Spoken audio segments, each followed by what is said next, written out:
Olá, amigos online, tudo bem? Gente, então retornamos com mais uma aula. Estamos ainda falando sobre o patrimônio, sobre o aspecto financeiro e permanente do patrimônio público. Na aula anterior, fiz comentários sobre o ativo financeiro e o ativo permanente, o passivo financeiro também. Então, o grande foco deste assunto, dessa parte patrimonial, são os critérios. Os critérios que a Lei 4320/64 escolheu para classificar um bem, um direito ou uma obrigação no grupo financeiro ou no grupo permanente. Quando este bem, este direito ou esta obrigação acontecer em até 12 meses e não houver a necessidade de autorização orçamentária para que o bem ou o direito seja recebido, transformado em dinheiro, e para que a obrigação seja amortizada, esta conta estará no financeiro. Bem, direito, ativo financeiro, uma obrigação no passivo financeiro. Agora, se houver a necessidade legislativa para que haja movimentação desse bem ou do direito, estará no grupo permanente. Então, o critério escolhido pela 4320/64 para o grupo financeiro, qual foi? Não há necessidade de autorização orçamentária. O critério escolhido para o grupo permanente, qual é? Há necessidade de autorização legislativa. E é isso que eu quero que vocês foquem. É isso que eu quero que vocês prestem atenção na hora da resolução de uma questão. Como eu já falei do passivo financeiro na aula anterior, falarei agora, na sequência, do passivo permanente. Começamos agora, então, depois desse resumo do que aconteceu na aula anterior, com nosso próximo encontro. Vamos lá? Está na tela. Então, contabilidade pública e o tema de agora, passivo permanente. Fundamentação legal, na sequência, temos o parágrafo 4º. O passivo permanente compreenderá as dívidas fundadas e outras que dependam de autorização legislativa para amortização ou resgate. Então, comentários aqui. Dívidas fundadas, hein? Cuidado, que no passivo financeiro a dívida ela é flutuante. Já no passivo permanente, a dívida ela é fundada. Então, compreenderá as dívidas fundadas, explicarei um pouco mais sobre elas, e outras, olha só, gente, o critério, que dependam de autorização legislativa para amortização ou resgate. Detalhe, quando se amortiza uma dívida classificada no passivo permanente, que é uma dívida fundada, temos uma despesa orçamentária. Quando se amortiza uma dívida classificada no passivo financeiro, que é a dívida flutuante, temos uma despesa extra-orçamentária. Mas a fundamentação legal para a dívida fundada, que também está na Lei 4320/64, encontra-se em seu artigo 98. A dívida fundada compreende os compromissos de exigibilidade superior a 12 meses. Olha só que informação. Dívida fundada. Já sabemos que quando amortizada, gera uma despesa orçamentária. Outra informação. O prazo de amortização dessa dívida é maior que 12 meses. Contraídos para atender a desequilíbrio orçamentário ou a financeiro de obras e serviços públicos. Como assim desequilíbrio orçamentário? Gente, vamos imaginar que uma lei orçamentária anual está sendo elaborada. Então sabemos que de um lado temos a receita prevista, do outro lado a despesa fixada. Digamos que a fixação já foi estabelecida, o executivo já tem uma ideia de quanto vai gastar. 100. Agora, na hora de estimar a sua receita, ele começa. Ele tem a receita tributária, 30. Tem uma receita de aluguéis, 40. E mais nada, vamos supor. Analisando e comparando a receita com a despesa, dá para perceber que há um desequilíbrio orçamentário. Enquanto a estimativa monta em 70, a despesa já está em 100. Então, para atender a esse desequilíbrio orçamentário, o executivo poderá incluir como uma das fontes da receita a operação de crédito, que é justamente essa dívida fundada, colocada aqui no valor de 30, para atender exatamente ao desequilíbrio orçamentário. E isso as bancas costumam perguntar.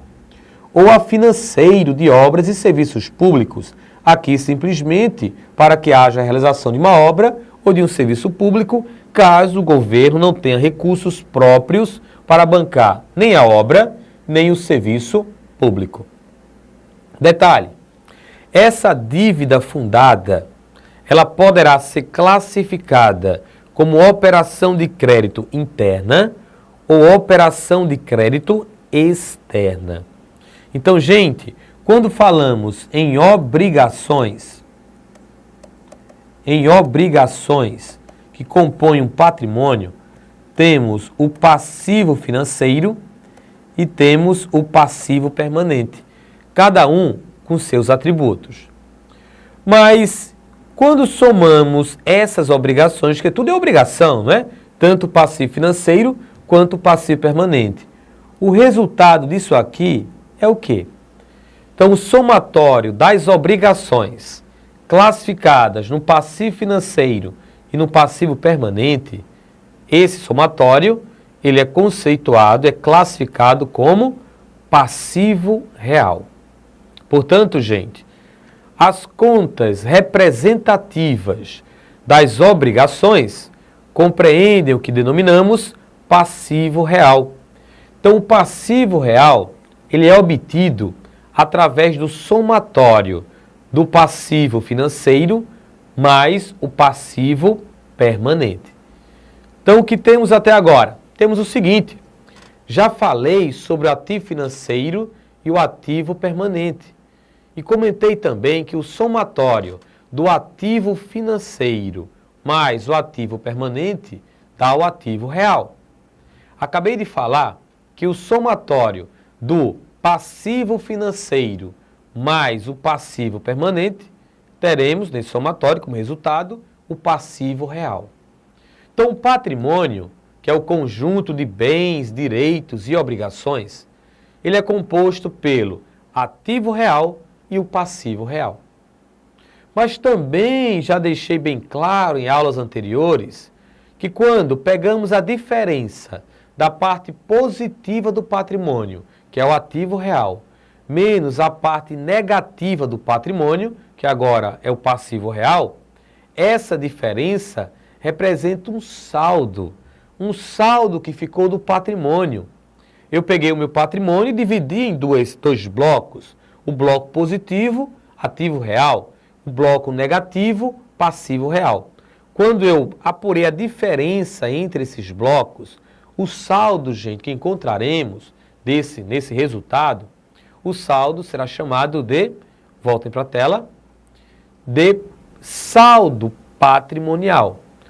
Saldo patrimonial, que é a mesma coisa de patrimônio líquido, que também representa a mesma coisa de situação líquida. Então, o que temos até agora, para não perdermos o fio da meada, é o seguinte, preste atenção. Patrimônio, ativo e passivo. Dentro do ativo, temos o ativo financeiro, cujo atributo qual é? Bens e direitos que, para serem realizados, independem de autorização orçamentária. Ativo permanente, bens e direitos que, para serem realizados, dependem de autorização legislativa. Já no passivo, falando agora das obrigações. Passivo financeiro. Obrigações que, para serem amortizadas, independem de autorização orçamentária. E quando há essa amortização, classificaremos como despesa extra-orçamentária. São as obrigações, geralmente, cujo prazo não ultrapassa 12 meses. Passivo permanente. Obrigações que, para serem amortizadas, dependem de autorização legislativa. São as chamadas dívidas fundadas, cujo prazo de amortização supera a 12 meses. O somatório do ativo financeiro e do ativo permanente, ativo real. O somatório do passivo financeiro e passivo permanente, passivo real. Quando subtraímos do ativo real o passivo real, esse resultado aqui, que é a sobra, chamaremos de patrimônio líquido, ou saldo patrimonial, ou situação líquida, tanto faz. Então, Wilson, o patrimônio líquido, o valor do patrimônio líquido, dependerá dos valores do ativo real e do passivo real. Não é verdade? Porque o ativo real pode ser maior que o passivo real, pode ser menor, pode ser igual. Exatamente. E por conta dessas variações de valores do ativo real e do passivo real, é que teremos também as variações do patrimônio líquido. E dependendo da situação, o patrimônio líquido será conceituado de uma forma ou de outra. Então tenham muito cuidado e fiquem atentos às variações do patrimônio líquido e como o PL, após variar, dependendo dos valores do ativo real e do passivo real, será conceituado. Vamos ver na tela. Variações do patrimônio líquido. Sabemos que o patrimônio é composto de ativo real e passivo real.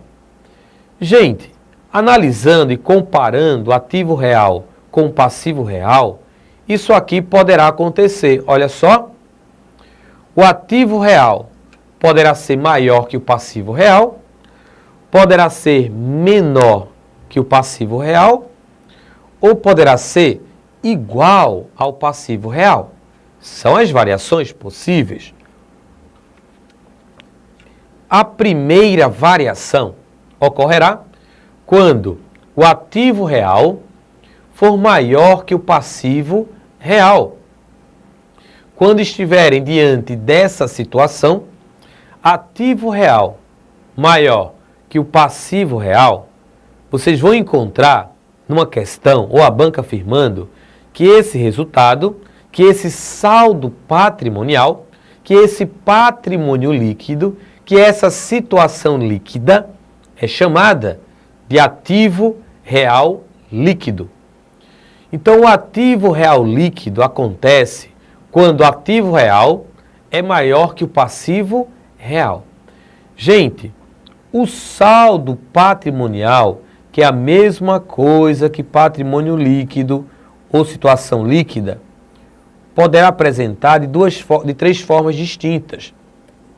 Ativo real maior que o passivo real, ativo real menor que o passivo real, ou ativo real igual ao passivo real. Então, tudo isso aqui, ó, é saldo patrimonial. Agora, o saldo patrimonial poderá se apresentar desta forma ou desta forma. Quando o ativo real for maior que o passivo real, o saldo patrimonial será classificado como ativo real líquido. Ocorrendo isso, observem agora, graficamente, como fica o patrimônio. Olha só. Estão percebendo que pela figurinha, o ativo real é maior que o passivo real. Por que eu agora destaquei graficamente? Gente, porque essa diferença aqui, ó, que está faltando para poder equilibrar o ativo com o passivo, já falei desse equilíbrio, essa diferença, que é o patrimônio líquido, ela ficará exatamente aqui, chamada de ativo real líquido, para equilibrar o patrimônio. Então, gente, quando o patrimônio apresentar como resultado da diferença entre o ativo real e o passivo real, o chamado ativo real líquido, lembrem-se, e isso a banca pergunta, que o ativo real líquido fica no grupo do passivo, justamente para equilibrar os componentes do patrimônio. Agora, na situação 2, veremos que o ativo real é menor que o passivo real. Logicamente, que não chamaremos de ativo real líquido. Agora temos o quê? Temos poucos bens e direitos para cobrir as obrigações. Estamos devendo mais do que temos a receber. Por conta disso, gente, o saldo patrimonial agora será classificado como passivo a descoberto.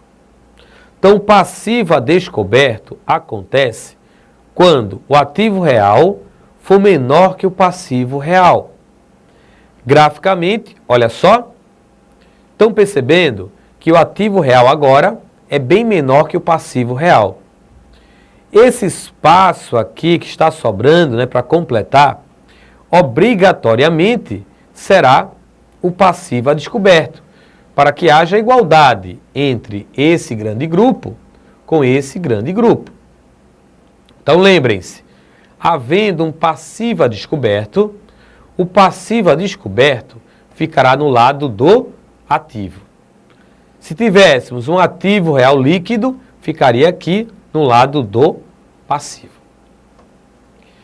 E a situação de número 3, quando houver a igualdade entre o ativo real e o passivo real.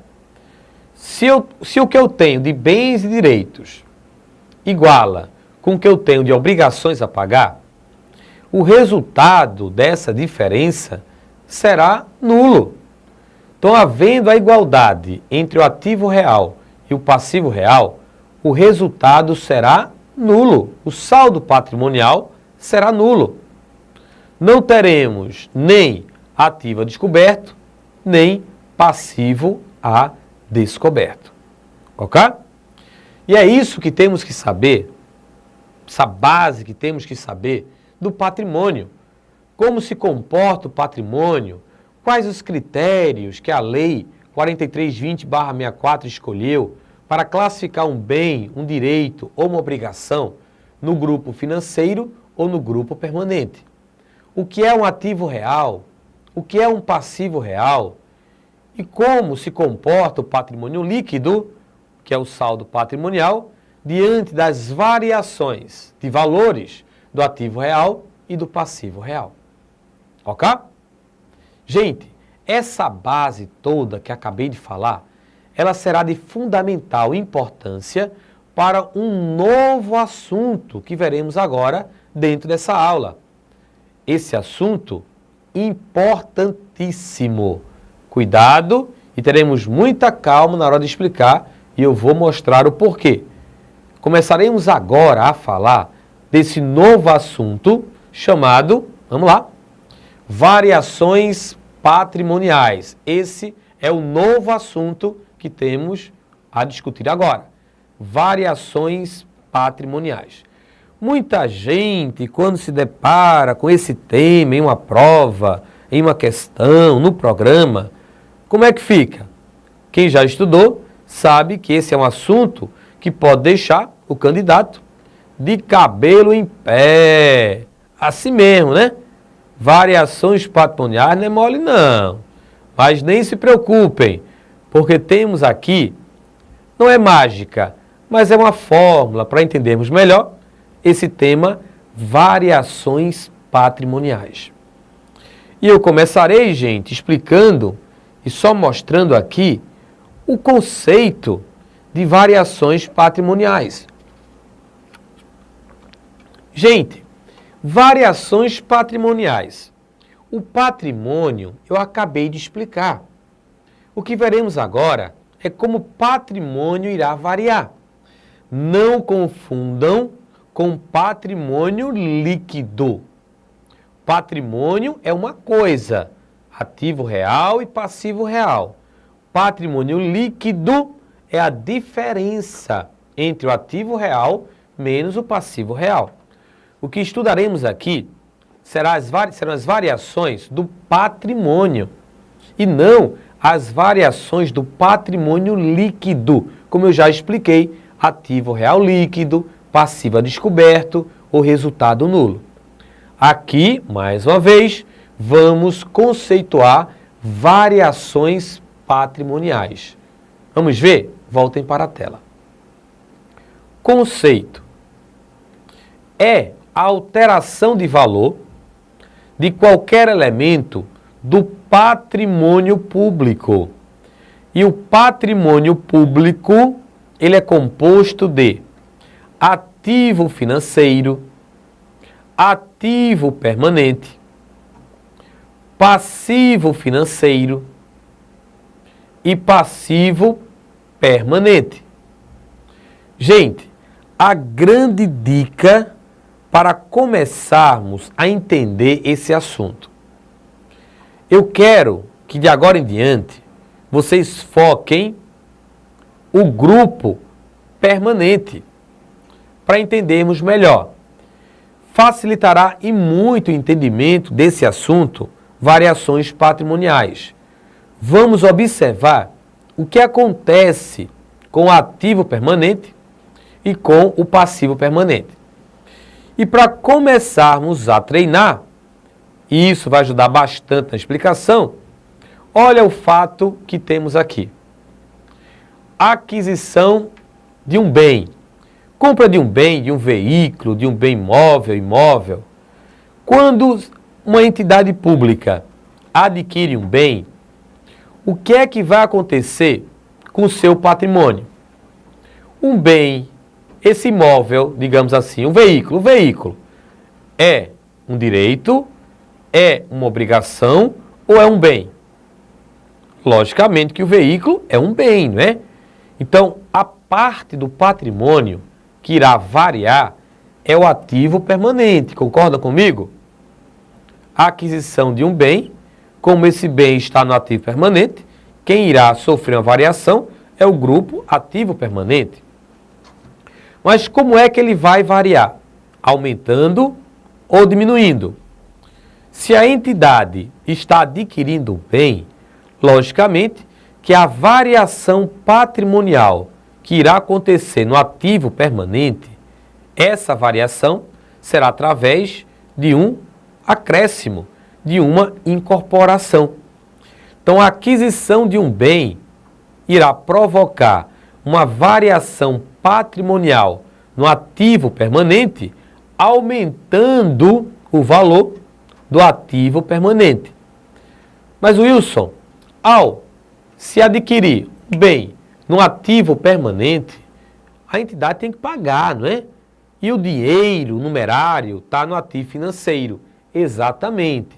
Mas para começarmos a entender esse assunto, eu não quero que vocês se preocupem com o grupo financeiro. Depois, quando estivermos dominando completamente esse tema, aí vamos fazer a relação. Mas, por enquanto, eu quero que vocês foquem o ativo permanente e o passivo permanente.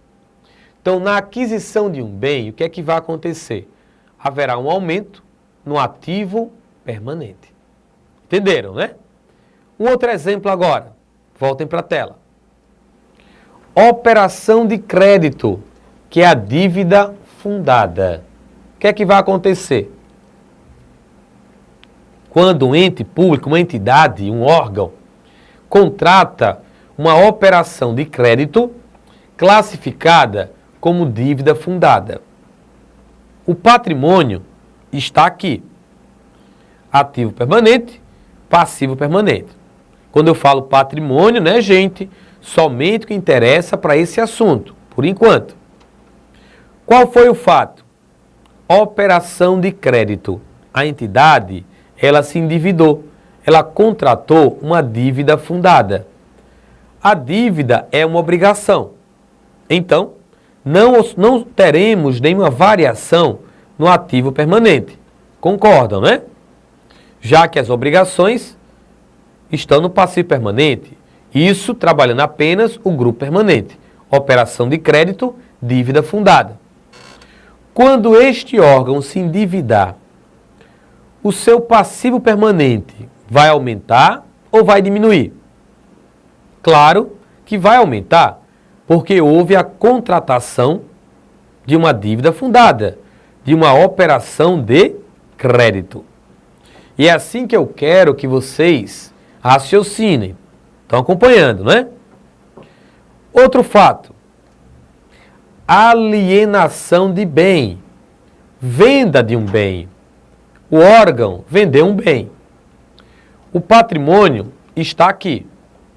Quando, gente, acontece a venda de um bem, o que é que vai modificar em relação ao grupo permanente?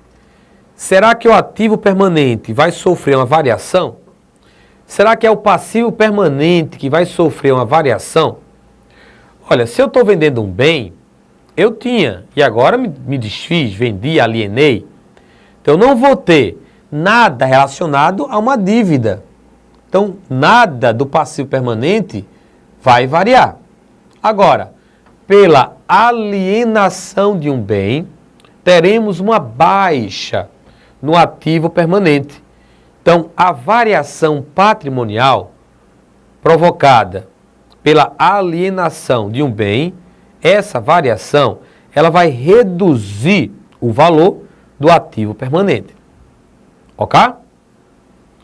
Outro fato, amortização da dívida. Agora, estamos pagando a dívida fundada. Amortização da dívida. O patrimônio está aqui. Se eu estou pagando a dívida fundada, essa variação patrimonial, ela provocará uma redução no passivo permanente. Ok? Então, gente, variação patrimonial acontece quando há uma alteração no patrimônio, podendo o ativo permanente aumentar ou diminuir, podendo o passivo permanente aumentar ou diminuir. Diante dessa explicação, após essa explicação, é que eu poderei agora conceituar o nosso assunto, variações patrimoniais. E o conceito que eu trouxe para discutirmos em cima dele, diante de tudo que já se passou, é o que está na tela. É a alteração de valor de qualquer elemento do patrimônio público por alienação, aquisição, dívida contraída, dívida liquidada, que é a paga, amortização, etc. As alterações no patrimônio público, são efetuadas por incorporações e desincorporações ou baixa. Gente, eu acabei de mostrar nas figurinhas que essas variações, elas ocorrerão ou por conta de uma incorporação, aumento no ativo permanente. Qual foi o exemplo?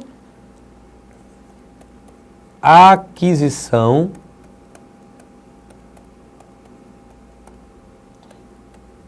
de um bem, aumento o ativo permanente, aumento do passivo permanente. Qual foi o exemplo? Operação de crédito, que é a dívida fundada. Então, essa variação patrimonial, ela provocou incorporações. Estão vendo aí, não é? Aumentei o ativo permanente, ou no segundo exemplo, aumentei o passivo permanente. Agora, essas variações também poderão acontecer por conta de uma desincorporação ou baixa. O exemplo, alienação de um bem e a baixa no passivo permanente, a amortização da dívida. Então, gente, as variações patrimoniais acontecem ou por incorporação ou por desincorporação. Então, esse é o conceito do nosso assunto, variações patrimoniais. Agora, quando eu voltar na próxima aula, veremos como essas variações vão impactar o patrimônio público. De forma positiva, de forma negativa, ou não vão impactar de nenhuma forma. Veremos isso no retorno. Até já.